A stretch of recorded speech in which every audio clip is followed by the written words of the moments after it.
UP BJP में ब्राह्मण नेतृत्व का वैक्यूम है। पूर्व राज्यपाल कलराज मिश्रा के बाद कोई ऐसा सक्रिय ब्राह्मण नेता भाजपा में नहीं है जिसके साथ प्रदेश के ब्राह्मण खुद को जोड़ सकें। बीजेपी में डिप्टी सीएम ब्रजेश पाठक समेत 7 मंत्री हैं। बावजूद इसके शीतकालीन सत्र के आखिरी दिन लखनऊ में ब्राह्मण विधायकों की बैठक के बाद जिस तरह से संगठन के स्तर से चेतावनी दी गई, उससे ब्राह्मणों में संदेश गया कि बीजेपी सरकार में उनको उचित सम्मान नहीं मिल रहा। शंकराचार्य अपमान मामला और फिर उनके शिष्यों की चोटी खींचकर की गई पिटाई ने ब्राह्मणों की नाराजगी को और बढ़ा दिया। रही सही कसर यूजीसी विवाद ने पूरी कर दी।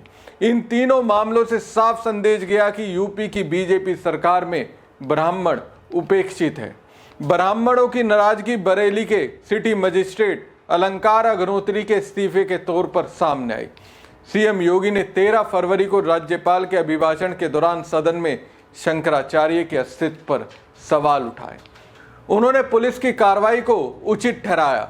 इस बयान पर पहली बार ब्रजेश पाठक ने जुबान खोली। 17 फरवरी को ब्रजेश पाठक ने चोटी खींचना महाअपराध वाला बयान दिया। बीजेपी से जुड़े सोर्स बताते हैं कि ब्रजेश पाठक ने ऐसा बयान दिल्ली में अपने नेताओं से बात करने के बाद दिया। दिल्ली से हरी झंडी मिलने के बाद ही पाठक ने अब तक के सबसे तीखे अंदाज में पहली बार बयान दिया। फिर 2 दिन बाद 19 फरवरी को अपने घर पर 101 बटुकों को बुलाकर शिखा पूजन करके सम्मानित करना भी उसी कड़ी का हिस्सा माना जा रहा है। सोर्स बताते हैं कि देर सवेर ब्रजेश पाठक शंकराचार्य से भी मिलेंगे। वो प्रयागराज माघ मेले में हुए उनके अपमान को लेकर माफी मांगेंगे। अब ब्रजेश पाठक के इस अंदाज का बीजेपी के ब्राह्मण नेताओं ने सपोर्ट करना शुरू कर दिया है। मैं प्रशंसा करना चाहता हूं मुख्यमंत्री आदरणीय ब्रजेश पाठक जी का कि एक मंच से उन्होंने अपनी इस वेदना को व्यक्त किया। मैं उनका समर्थन करना चाहता हूं।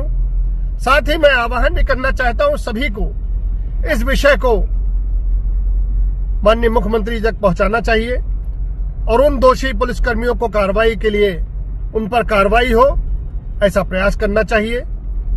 मुझे लगता है कि सर्व समाज ब्राह्मण समाज की ओर ही देखता है और ये खाली एक समाज का विषय नहीं था, ये बालकों का विषय था, ये धर्म का विषय था, ये आस्था का विषय था।